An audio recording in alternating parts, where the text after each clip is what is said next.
Tamil Senior February 2010. Get ready. 10 seconds. 5 seconds. Start. மாண்புமிகு பேரவை தலைவர் அவர்களே, மேதகு ஆளுநர் அவர்கள் ஆற்றிய உரைக்கு நன்றி தெரிவிக்கின்ற தீர்மானத்தின் மீதான விவாதத்தில் பங்கு கொள்ள அனுமதி வழங்கிய தங்களுக்கு முதற்கண் என்னுடைய நன்றியை தெரிவித்துக் கொள்கிறேன். ஆளுநர் அவர்கள் ஆற்றிய உரையில் மிக சிறப்புக்குரிய பல்வேறு செய்திகள் சொல்லப்பட்டிருக்கின்றன. அதில் குறிப்பாக சொல்ல வேண்டுமென்றால், மக்களுக்கான நற்பணிகளை செய்யும் பொறுப்பு மாநில அரசுகளுக்கு தான் உள்ளது என்பது நல்ல செய்தியாக இருக்கிறது.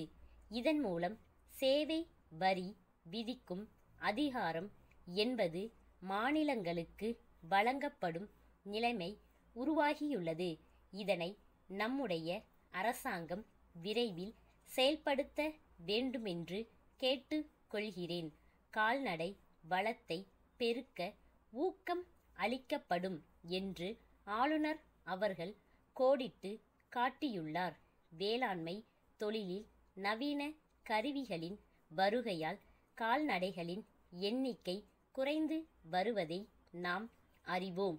எனவே அரசின் இந்த அறிவிப்பு கிராமப்புற மக்களின் வாழ்க்கையில் மறுமலர்ச்சியை ஏற்படுத்தும் என்பதில் ஐயமில்லை. தமிழ்நாட்டில் மக்கள் நலன் காக்கவும் மழை வளத்தை பெருக்கவும் மாண்புமிகு முதலமைச்சர் அவர்களின் பிறந்த நாளன்று மாவட்டங்களில் மரம் வளர்ப்பு திட்டம் தொடங்கப்படும் என்பது சிறப்பான அறிவிப்பாகும். ஒவ்வொரு மாவட்டமும் இதன் மூலம் பயன்பெற வாய்ப்பு உள்ளது.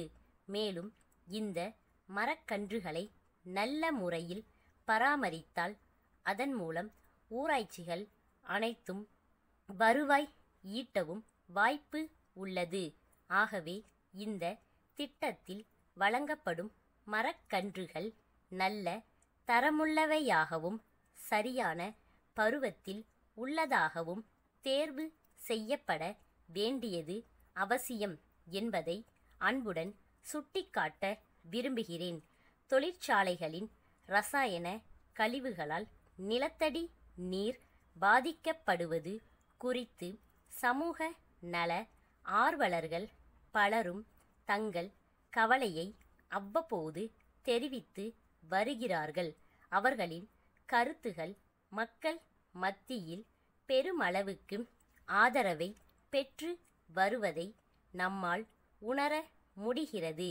சுற்றுச்சூழலை பெரிதும் பாதிக்கும் தோல் பதனிடும் நிலையங்கள் மற்றும் சாய பட்டறைகளை காலத்திற்கேற்றவாறு நம்முடைய மாநிலத்தில் மூடிவிடலாம் என்று சொல்கிறார்கள். அது சரியா தவறா என்று நான் விவாதிக்க விரும்பவில்லை. ஆயினும் இது குறித்து நாம் கட்சி வேறுபாடின்றி கலந்தாலோசிக்க வேண்டியது மிகவும் அவசியம் என்பதை இந்த சந்தர்ப்பத்தில் நான் வலியுறுத்த விரும்புகிறேன். இத்தகைய தொழில்களில் ஈடுபட்டுள்ள தொழிலாளர்களுக்கு மாற்று வேலை வாய்ப்புகளை நாம் எளிதாக உருவாக்கி தரலாம் என்று சொல்லப்படுவது நம்பிக்கை அளிப்பதாக உள்ளது. எனவே கூடிய சீக்கிரம் இந்த பிரச்சனையில் விருப்பு வெறுப்பு எதுவுமின்றி மக்கள் விரும்பும் வகையில் ஒரு சிறப்பான முடிவை எடுக்க அரசு முன்வர வேண்டுமென்று கேட்டுக் கொள்கிறேன். நோயற்ற வாழ்வே குறைவற்ற செல்வம் என்று பெரியவர்கள் சொல்லி இருக்கிறார்கள். ஆகவே இயற்கை உணவு முறைகள் பற்றிய நூல்கள் அதிக அளவில் வெளிவருவது அவசியம் என்பதை குறிப்பிட்டு அமர்கின்றேன். திருநெல்வேலி பாண்டியன் கூட்டமைப்பின் மேலாளர் சிதம்பரம் மேற்கு வீதி ராமன் அவர்களுக்கு எழுதிய கடிதம். அன்புடையீர், தங்களுடைய கடிதம் கிடைக்கப் பெற்றோம். குறைந்த முதலீட்டில் காகிதம் தயாரிக்கும் தொழிற்சாலையை அமைக்கும் ஆர்வத்தை தெரிவித்து கடிதம் எழுதி இருக்கிறீர்கள். தங்கள் கடிதத்தில் கேட்டுள்ள சில விவரங்களை கீழ்க்கண்டவாறு அளிக்கிறோம்.